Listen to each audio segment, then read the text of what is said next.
चलिए आज की वीडियो में हम लोग क्लास 10 का सब्जेक्टिव क्वेश्चन देखेंगे जिसमें बहुत ही गेस किया गया है। इंशाअल्लाह ताला इसमें से आपको एग्जाम में जरूर ही रहेगा, यानी कंफर्म है। तो आप इस वीडियो को देखिए। सबसे पहले आप स्क्रीनशॉट ले लीजिए और उसके बाद अपने मन में ही जवाब दीजिए कि आप कितना जवाब दीजिए, फिर जवाब आप सुनिए कि इसका जवाब क्या होगा। तो आप स्क्रीनशॉट ले लीजिए जल्दी से। तो आपने स्क्रीनशॉट ले लिया होगा। अब चलिए हम लोग सवाल को शुरू करते हैं। इस शेर से कामयाबी ना मिले ये अलग बात है, कामयाबी ना मिले ये अलग बात है, लेकिन मैं मेहनत ही ना करूं ये गलत बात है। तो मेहनत होना चाहिए, अगर मेहनत होगा तो कामयाबी ना मिले ये हो ही नहीं सकता है। तो चलिए अब हम लोग वीडियो को शुरू करते हैं और पहला सवाल देखते हैं। और आपको भी क्या करना है, ध्यान से सुनना है। तो देखिए पहला सवाल है, राजेंद्र सिंह बेदी किस शहर में पैदा हुए? तो आपको लिखना है, ये सब्जेक्टिव क्वेश्चन है, लिखना है राजेंद्र सिंह बेदी लाहौर में पैदा हुए। इस तरह से आपको जवाब देना है। कॉपी पे किस तरह से जवाब देना है एक वीडियो बनाई जाएगी, आप देख लीजिएगा। तो इसका जवाब हो गया कि राजेंद्र सिंह बेदी किस शहर में पैदा हुए? तो लाहौर में। ये नहीं कि लिख देना है सिर्फ लाहौर, लिखना है कि राजेंद्र सिंह बेदी लाहौर में पैदा हुए, यही सब्जेक्टिव है। दूसरा सवाल देखिए, भीमराव अंबेडकर के वालिदैन के नाम लिखे। तो भीमराव अंबेडकर के वालिद के नाम रामजी मालूजी सकपाल और उनके वालिदा का नाम पूछ रहा है, यानी वालिदैन मतलब दोनों।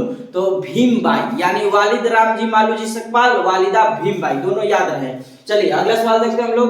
लतीफुर रहमान के दो किताबों के नाम लिखे। तो लतीफुर रहमान के दो किताबों के नाम क्या है? ताजगी बरगे नवा और ताबीर व तनकीद। तो दोनों आपको याद रखा है। देखिए हम 35 क्वेश्चन लिखे हैं, इसमें आपको 50 से ज्यादा क्वेश्चन बताएंगे, तो आपको ध्यान रहे।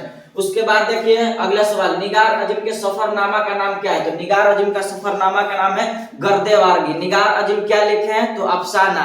कौन सा अफसाना निगार अजम लिखी है? तो उनका अफसाना का नाम है आशियाना। इस तरह से आप लोग को 50 से ज्यादा क्वेश्चन बताएंगे। अगला सवाल, सवाल नंबर 6, मेहदी 5 नंबर बताना है। कमर जहां के वालिद का नाम क्या है? तो कमर जहां के वालिद का नाम सैयद अताल हक था, याद है आपको।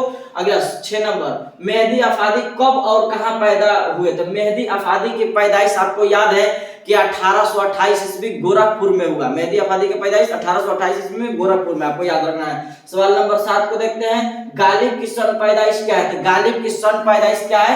1797 ईस्वी को कहा हुआ था? आगरा में। इनके वालिद के नाम मिर्जा अब्दुल्ला बेग, याद रखना है। वालिदा का नाम इज्जतुन्निसा बेगम, ध्यान रखना है। अगला सवाल देखते हैं, सर सैयद के वालिदा का नाम क्या है? तो सर सैयद के वालिदा का नाम अजीजुन्निसा बेगम है। इज्जतुन्निसा बेगम का है तो गालिब की, अजीजुन्निसा बेगम सर सैयद के। तो आपको फर्क ध्यान रहे। अगला सवाल हम लोग देखते हैं, कमर जहां किस यूनिवर्सिटी में उस्ताद रहे? तो कमर जहां भागलपुर यूनिवर्सिटी में उस्ताद रहे। इसका जवाब ये है। आर्यभट्ट की पैदाइश कहाँ हुई? तो आर्यभट्ट की पैदाइश बिहार में हुई। आपको पता है कि ये बिहार में और जमीन गोल है, जिस तरह से नजाम अशारिया और पॉइंट का आविष्कारक जीरो का, ये कौन सा है? तो आर्यभट्ट। अगला सवाल हम लोग देखते हैं, डॉक्टर अब्दुल मुगनी कब और कहां पैदा हुए? तो डॉक्टर अब्दुल मुगनी की पैदाइश 1934 ईस्वी को औरंगाबाद में हुआ, आपको ध्यान रखना है। अगला सवाल, निगार अजीम के अव्वलीन अफसानवी मजमुए का नाम? तो निगार अजीम के अव्वलीन अफसानवी मजमुआ का नाम क्या था? ऑक्स। क्या नाम था? ऑक्स। ध्यान रहे, पूछे कब शाया हुआ? तो ऑक्स, ध्यान रहे 1990। कहे गहन, गहन इनकी दूसरी मजमुआ है, गहन इसकी दूसरी, और गहन 1999। तो दोनों आपको ध्यान रहे। तो 50 से ज्यादा कहे हैं तो आपको बताते चलेंगे।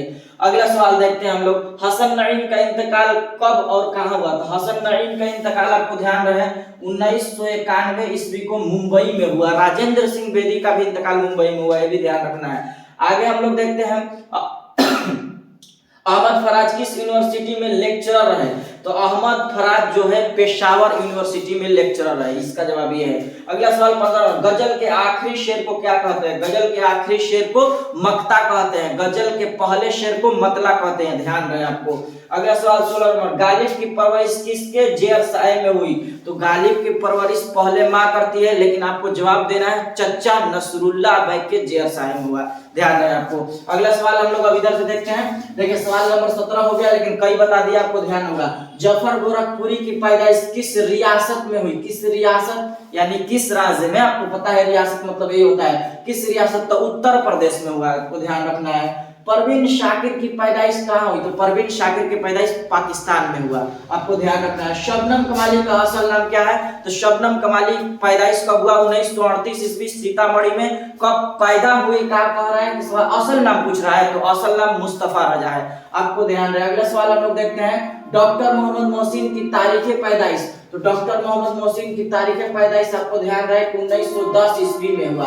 कहां? तो पटना। ये भी ध्यान रखें कि डॉक्टर मोहम्मद मोहसिन कहां? तो 1910 ईस्वी में पटना पैदा हुए। आगे देखते हैं हम लोग, नसीम की मशहूर मसनवी का नाम बताइए। तो नसीम की मशहूर मसनवी का नाम है गुलजारे नसीम। अगला सवाल हम लोग देखते हैं, मसहफी का पूरा नाम क्या है? तो मसहफी का पूरा नाम गुलाम हमदानी है, आपको ध्यान रखना है, गुलाम हमदानी मसहफी।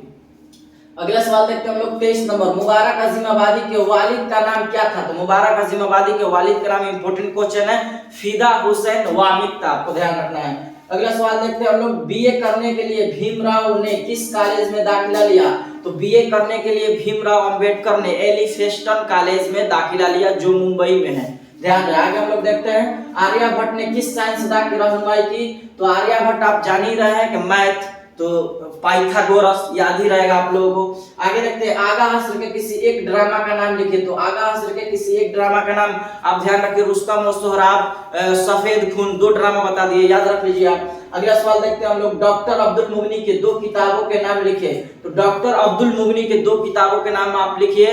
तो एक का नाम तश्कीले जदीद और दूसरा का नाम आपको ध्यान रखना है जादा अतदाल, ये ध्यान रहे। अगला देखते हैं हम लोग सवाल, आर्यभट्ट ने अपना तजुर्बागाह कहाँ कायम किया था? आर्यभट्ट ने अपना तजुर्बागाह कहाँ कायम किया था? तेलंगाना में, यह ध्यान रहे। इंसान के मुश्किलों को कौन हल करता है? इससे आसान सवाल कौन हो सकता है? ये अल्लाह रब्बुल इज्जत, लेकिन आपको कॉपी में वहां खुदाए ताला लिखना है, ध्यान रहे। अगला सवाल हम लोग देखते हैं, सुहेल अजीमाबादी के बचपन का नाम क्या था? तो सुहेल अजीमाबादी के बचपन के नाम मुजीबुर रहमान था। और सुहेल अजीमाबादी कब पैदा हुए? तो 1911 ईस्वी में। कहाँ ये भी पैदा हुए? तो ये भी पटना में पैदा हुआ, आपको ध्यान रखना है। अगला सवाल हम लोग देखते हैं, इरफान सिद्दीकी का इंतकाल किस मर्ज की वजह से हुआ? तो इनका किस मर्ज से हुआ? तो आपको ध्यान रखना, ट्यूमर के मर्ज से इनका इंतकाल हुआ। अगला सवाल आपको देखते हैं, इरफान सिद्दीकी का इंतकाल किस में हो गया? गालिब के खुतूत के किसी एक मजमूए का नाम बताइए। तो गालिब के किसी एक नहीं, आप 2 सुन लीजिए, एक उदय हिंदी और दूसरा, एक उदय हिंदी और दूसरा ध्यान रखना उर्दू माल्ला, ये हो गया। अगला हम लोग सवाल देखते हैं, बच्चों के लिए जफर गोरखपुरी ने कौन से 2 मजमूए शाये किए? तो जफर गोरखपुरी ने बच्चों के लिए जो 2 मजमूए शाये किए, उनका नाम है एक सच्चाइया, एक नाचरी गुड़िया। था आपको लिखना है कि जफर गोरखपुरी ने बच्चों के लिए जो मजमूए शाये किए, उनका नाम नाचरी गुड़िया और सच्चाइया है। अगला सवाल हम लोग देखते हैं, रिया के मजमून निगार कौन है? तो रिया के मजमून निगार कौन है? तो आपको ध्यान रखना है, रिया के मजमून निगार है सर सैयद अहमद खां। सर सैयद अहमद खां की पैदाइश कब हुई? तो आपको ध्यान रखना है 1817 ईस्वी में। कहां? तो दिल्ली में। इंतकाल कब किए? तो 1898 ईस्वी में, सर सैयद अहमद खां से आपको याद रखना है। उसके बाद सर सैयद अहमद खां के तसनीफ भी है, तो असबाब बगावत हिंद, आपको याद रखना है भी। अगला सवाल हम लोग देखते हैं, शहबाज की 2 किताबों के नाम लिखे। तो शहबाज के 2 किताबों के नाम है, ये आखिरी सवाल है। तो शहबाज के 2 किताबों के नाम क्या है? एक है रबायत शहबाज, एक रबायत और तफरीहुल कुलूब, दोनों ये हो गया। तो इसके मुसन्निफ कौन है? शहबाज है। इसके अलावा आप याद रखिए कि शहबाज कब पैदा हुए? तो शहबाज की पैदाइश 1860 ईस्वी में हुआ। कहां? तो बिहार में। सर मेरा बिहार में आपको बताए थे। तो ये रहे, हमको लगता होगा 50 से ज्यादा सवाल हो गया होगा। तो ये इंपॉर्टेंट क्वेश्चन है, आप पहले क्या कीजिए, कॉपी पे जवाब दीजिए। इसको एक वीडियो बनाई जाएगी जिसमें आपको कॉपी पे जवाब किस तरह से देना है ये बताएंगे। तो ये वीडियो एक बार बताइए कि आपको कैसा लगा कमेंट में, फिर हम लोग इसी तरह के लॉन्ग क्वेश्चन को देखेंगे, जो आप कमेंट में बताइए किस तरह की वीडियो बनाई जाएगी, तब आपको बनाकर लाया जाएगा। तो आज के लिए इतना ही, फिर मिलेंगे अगले वीडियो में। अस्सलाम वालेकुम।